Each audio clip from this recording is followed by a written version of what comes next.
Добро утро и од мене, јас сум Кристина Атовска. Ова е последната тема во денешниот утрински брифинг. Секако дека во фокусот е она што се случуваше вчера, односно до доцна синоќа на македонската политичка сцена и сите оние настани во собранието. Вчера беше навистина бурен ден, но бурен во чекање. На крајот сепак не се собра кворум за да се гласа недоверба на влада. Владата преживеа без воопшто да има гласање, без воопшто да се обезбеди кворум. На оваа тема разговарам со мојот колега Джелал Незири од Центарот за истражувачко новинарство СКУП, кој веќе е подготвен на Zoom платформата. Добро утро, Джелал. Благодарам што ја прифати поканата да бидеш дел од денешниот утрински брифинг. Добро утро, Кристина. Чест ми е да бидам твој гост. Джелал, како ги оценуваш настаните кои се случија вчера? Ајде прво да почнеме со оние шпекулации кои излегува во јавност дека пратеникот Кастриот Реџепи е киднапиран. Веруваш ли во таа теза дека е можно таква едно сценарија? Па не верувам дека господинот Реџепи бил киднапиран. Неговата позиција најверојатно е тешка, зашто нели партиите кога одлучуваат, сите нејзини функционери треба да ги следат тие одлуки.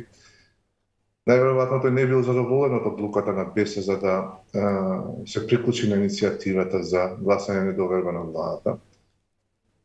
БЕС се уште е, мислам до денеска и беше дел од таа влада, која нели успеа земјата да ја внесе во НАТО, а најверојатно од декември има сигнали дека може и да ги започне преговорите за членство.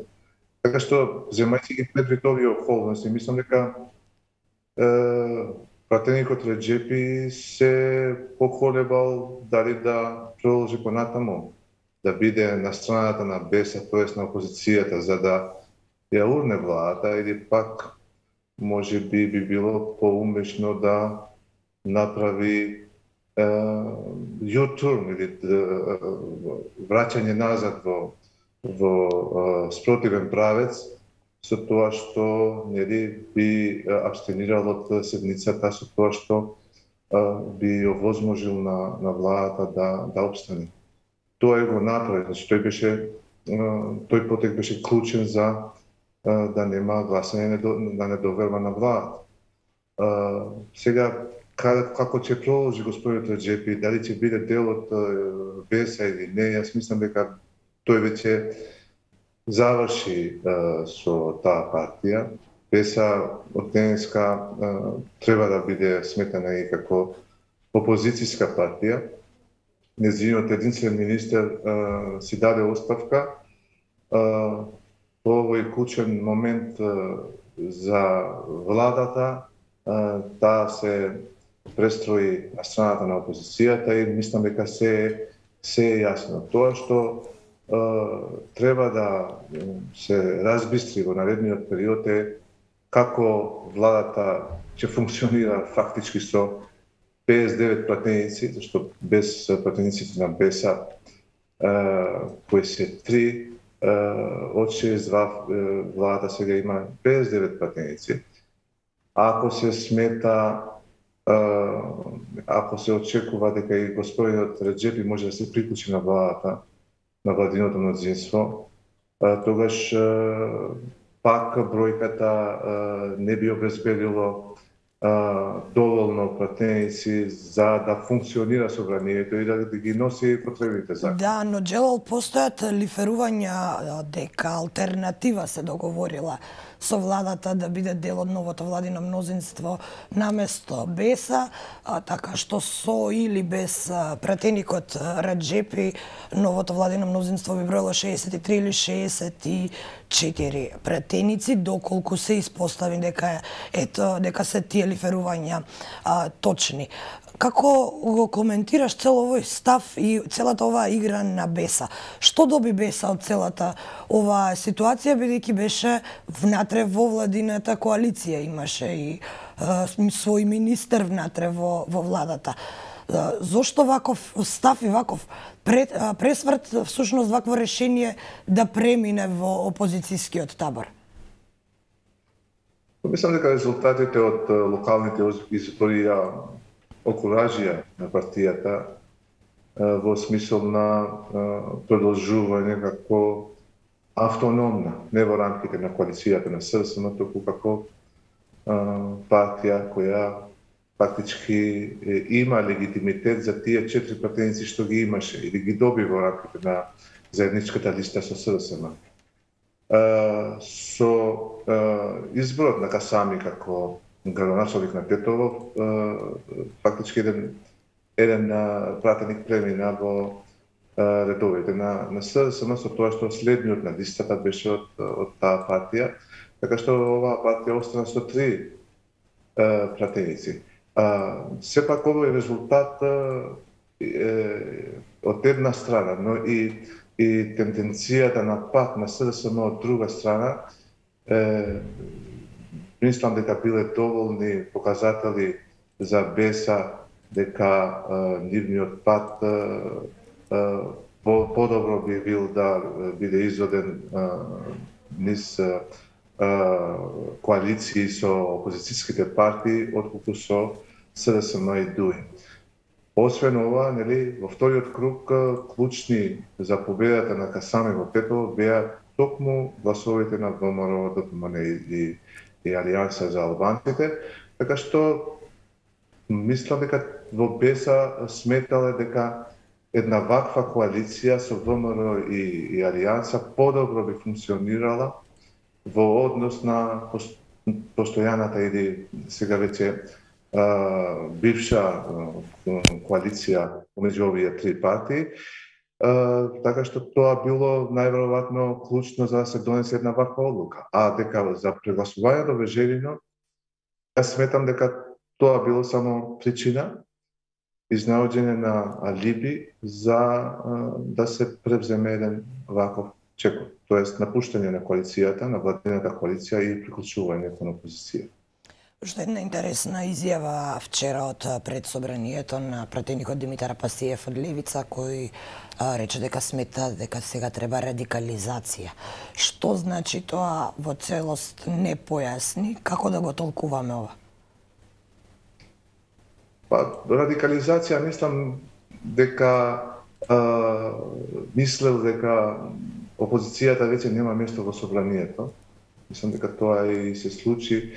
ВМРО ДПМН најави дека опозицијата го напушта собранието. Најверојатно ќе, ако обстанат на изјавењето, најверојатно ќе се организираат и протести, можеби блокади на собранието. Ќе се обидат да ја блокираат и работата на владата.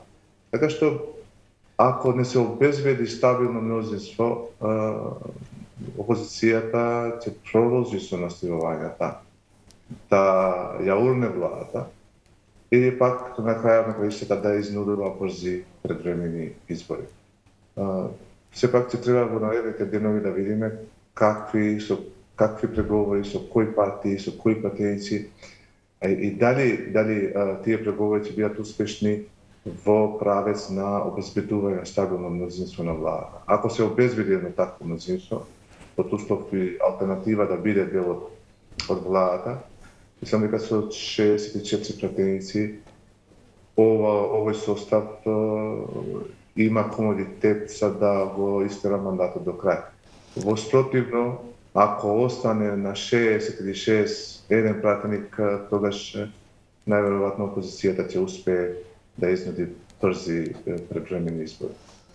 Джела, вчера двајца пратеници се појавија во скафандери во собранието од страна од редовите на ВМРО ДПМН, а пред 7 месеци тоа го направија пратеници на СДСМ, на владеачката коалиција и веднаш добија кривични пријави од страна на Левица.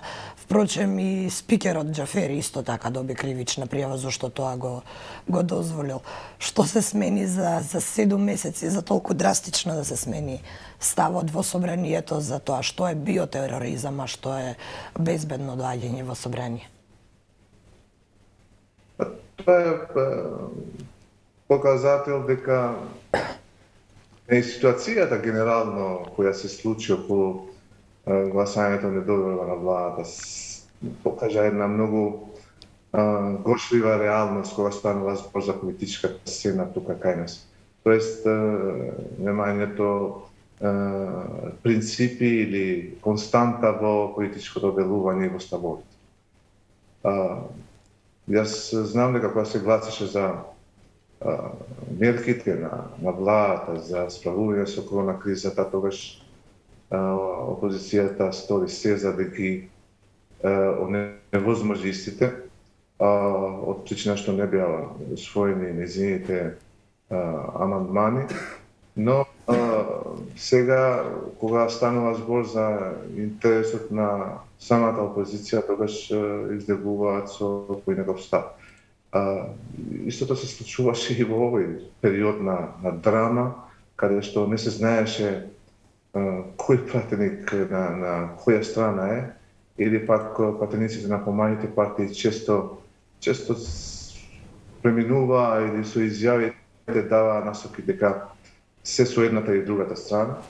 Така што тоа е еден синдром на нашата политичка сцена кој што често се појавува особено во време на кризи.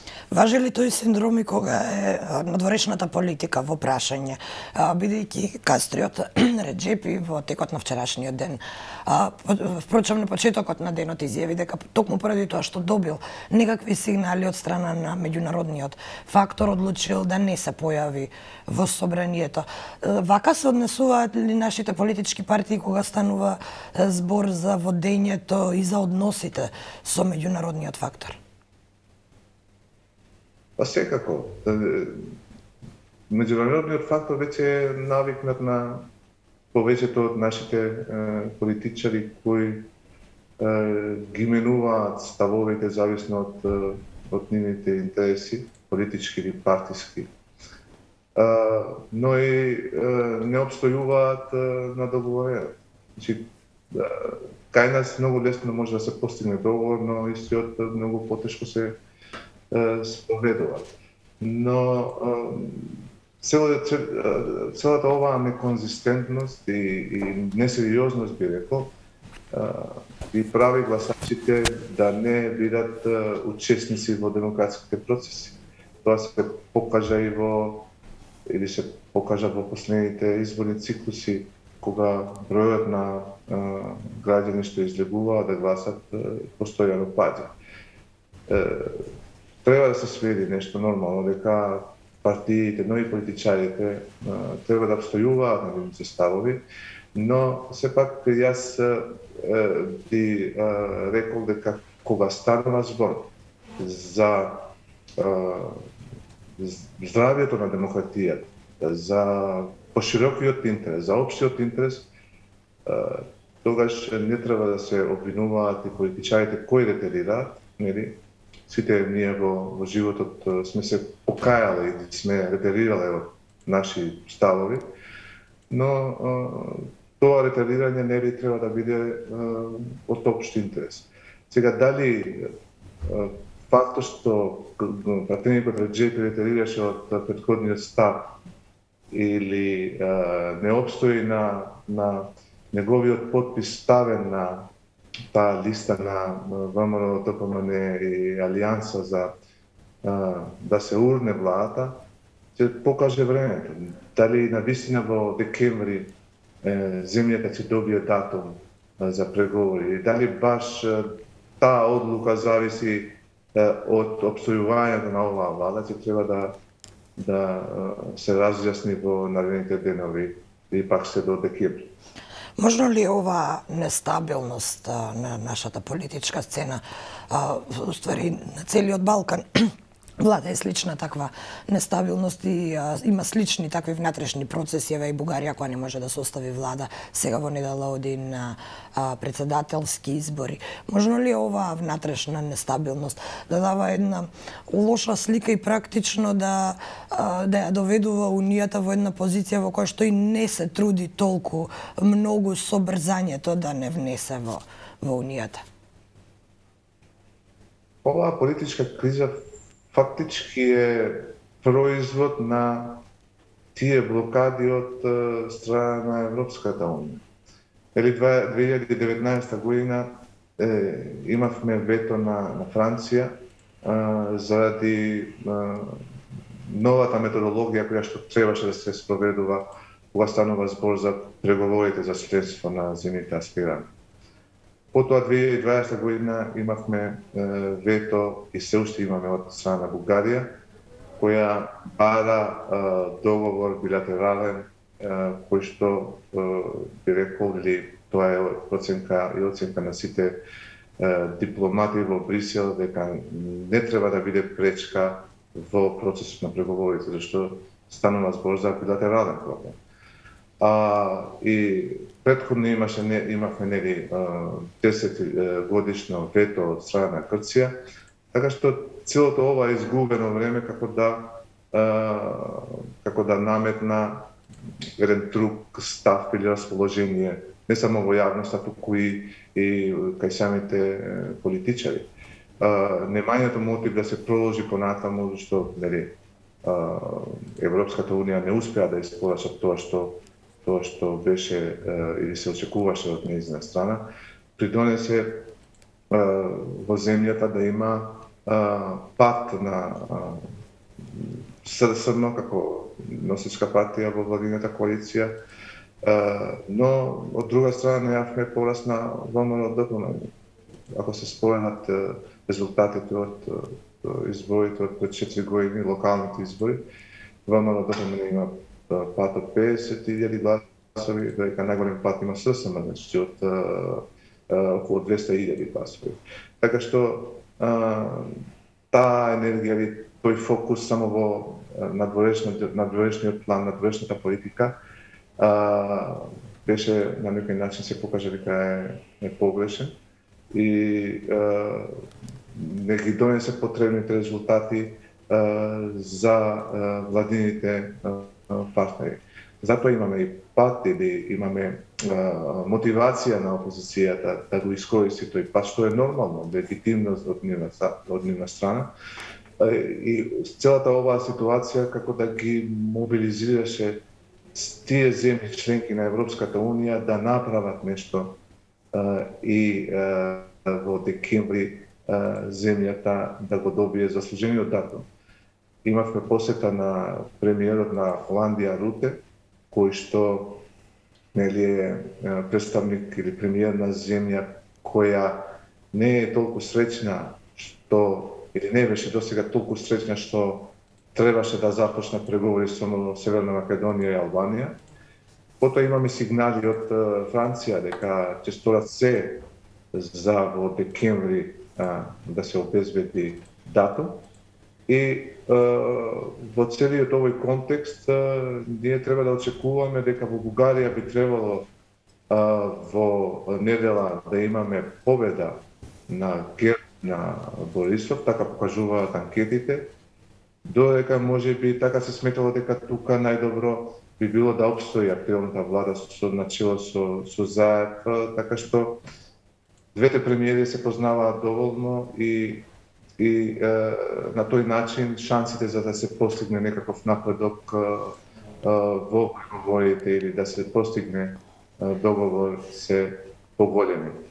Реални ли се шансите во декември да ги отвориме преговорите, со оглед на тоа нели дека што туку спомена и во Бугарија и кај нас се чека да се довршат овие процеси?